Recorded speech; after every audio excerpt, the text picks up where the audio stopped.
37-year-old Spokane resident Aaron Farinacci has officially confessed to police detectives regarding his involvement in more than 25 fires across Spokane County between 2025 and 2026.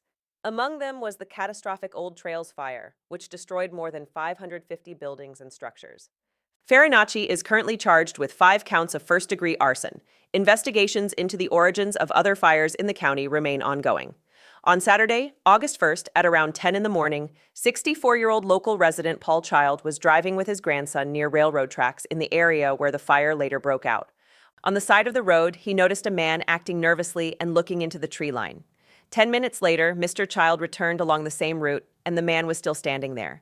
Soon after, Mr. Child's daughter noticed smoke rising directly from that spot. Mr.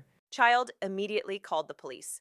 According to Spokane County Sheriff John Nowles, officers found Farinacci kneeling in the grass at the very origin point of the Old Trails fire. He was detained about a mile from the location, questioned that day, and initially released. However, detectives continued gathering evidence, reviewed surveillance footage, and arrested Farinacci at his home on Monday. Sheriff Nowles emphasized that it was the alertness of observant citizens paying attention to suspicious behavior that allowed law enforcement to quickly track him down. According to court documents, Farinacci gave a full confession to Detective Michael Drapeau. He admitted he had been planning the Old Trails fire 2 weeks in advance.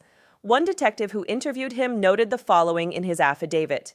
The defendant feels fire is powerful and beautiful, and that things that pass through fire experience a kind of rebirth. Farinacci studied the methods of other arsonists in detail, specifically researching John Leonard Orr, a serial arsonist who worked as a fire investigator himself. To carry out his plan, Farinacci purchased components in advance to build a time-delay ignition device. He selected the date using a dedicated wildlife and weather tracking app, waiting for a day with maximum wind and minimum humidity. On August 1st, Spokane County was under a red flag warning with wind gusts up to 50 miles an hour.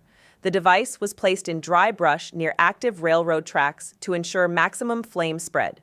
Farinacci also confessed to setting fires regularly starting on July 4, 2025, using standard lighters along the Spokane River and walking trails. Investigators have already officially confirmed his involvement in 4 major fires from previous years, including the Aubrey White Fire in July 2025, which burned over 1,200 acres. Because there were long-time intervals between the episodes, the case has been officially classified as serial arson by the United States Department of Justice. At a court hearing on Thursday, the judge raised Farinacci's bond from $1 million to $2 million. The defendant attended the hearing via video link from the Spokane County Jail. Defense attorney Colin Charbonneau filed a motion requesting a mental competency evaluation for his client. The prosecution and Judge Jeremy Schmidt supported the request. It is also known that Farinacci previously served a 12-year prison sentence for manslaughter in the death of his father in Arizona. During the mental evaluation, which will take about a month, criminal proceedings in the case of Aaron Farinacci are officially put on hold. While much of the country is keeping an eye on legal developments in Washington state, a brand new threat is unfolding right now in Nevada. The city of Reno. Saturday afternoon, August 8th. Temperatures topping 100 degrees. Relative humidity plummeting down to 5%. Around 3:30 in the afternoon, grass catches fire along Highway 395, right near the California-Nevada state line. The official cause remains under investigation. But what happened over the next few hours forced emergency officials to raise alarms instantly. This incident has been named the Bug Fire. In its first 20 minutes, it was roughly 10 to 20 acres of dry grass and brush. But in heat like this, with gusty winds behind it, that was all the fire needed. Look at how fast this moved. 3:30 in the afternoon, 50 acres. 5:30 p.m., 800 acres. 7 p.m., over 4,000 acres. By nighttime, aerial mapping confirmed the fire had exploded past 6,500 acres. That is a 100-fold increase in just over 8 hours. The head of this fire moved so fast it crossed county and state lines, heading straight toward the northern outskirts of Reno. Communities including Cold Springs, Silver Knolls, and the area around White Lake were placed directly in harm's way. Containment at this hour sits at 0%. This fire is running unchecked. The Washoe County Sheriff's Office issued mandatory evacuation orders, what officials call Level 3. That means go now. Leave immediately. The threat to life is real. State troopers closed off key exits along Highway 395 as families rushed to pack up livestock trailers and evacuate horses and farm animals. 2 primary evacuation centers were opened in Reno, one for residents at the Evelyn Mount Community Center on Valley Road, and a second location at the Reno Livestock Event Center, specifically set up to take in horses and large animals. What makes the bug fire so dangerous is the terrain and the bone-dry fuels. Under this prolonged heat wave, vegetation has lost nearly all moisture content, turning dry brush into fuel that catches like tinder. Ground crews from the Bureau of Land Management and local fire departments are doing everything they can to hold lines, but air support is taking the lead. Heavy air tankers are dropping water and retardant, though thick smoke and severe updrafts make flying conditions tough. As of right now, no home losses have been confirmed. Firefighters are holding the line on the edges of Cold Springs. But any shift in wind direction over the next few hours could push flames back toward populated neighborhoods. The Great Basin region remains at Preparedness Level 5, the highest national level. Right now, 19 major fires are burning across Nevada and Utah alone. The bug fire is a stark reminder of how quickly a single spark along a highway can turn into a major emergency when temperatures push past 100 degrees. We are watching the evacuation maps in Washoe County closely. If you or your family are in the Reno area or along the Highway 395 corridor, please double-check your zone status right now. The Big Grass Fire has breached its established containment lines. Yesterday's warning from the Weather Service regarding gusty winds materialized. Heavy wind fronts with gusts up to 40 miles an hour broke through anchor mineral lines on both the southeastern and northeastern flanks. Up until this point, firefighting crews had managed to hold the perimeter. But over the last 24 hours, that control was lost. As a result of wind-driven spot fires and rapid flame spread, the Big Grass Fire made an explosive jump, growing from 442,000 acres to 504,385 acres. Actual containment on the ground has dropped. While the official report reflects a figure of 39%, containment on active sections of the front has collapsed.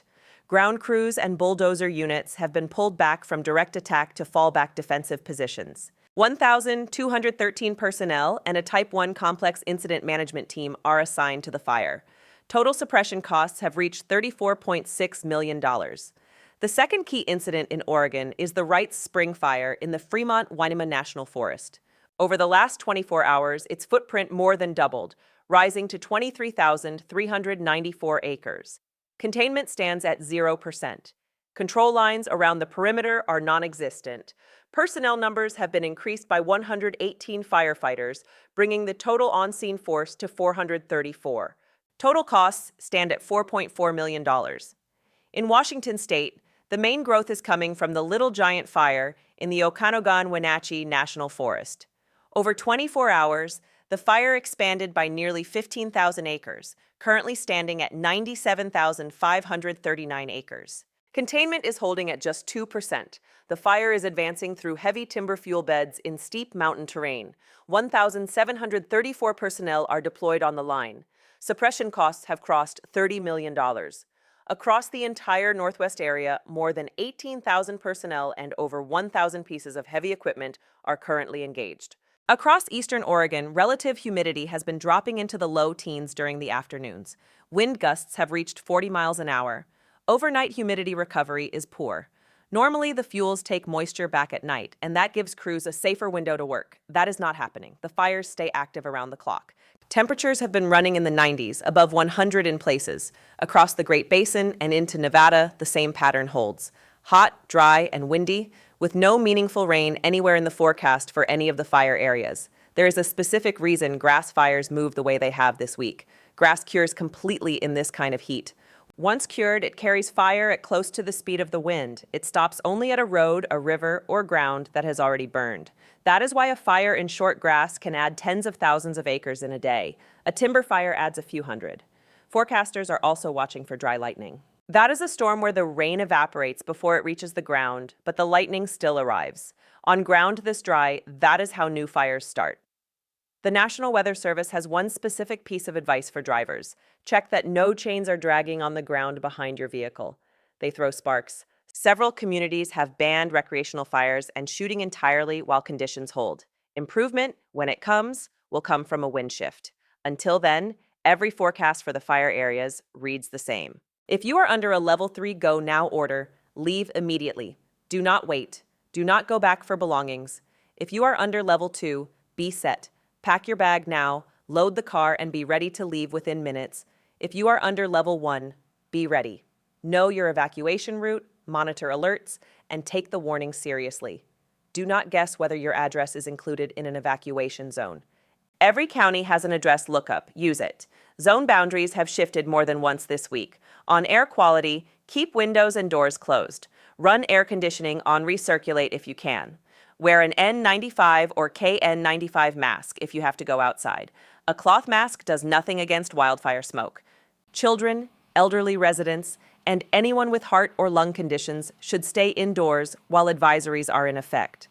Check road conditions before any travel through fire country. Highways have been closing and reopening with very little notice. Do not drive around road closure barriers. Fire behavior changes within minutes. A road that looks passable can turn hazardous very fast. If you are near an active fire, stay away from the fire lines.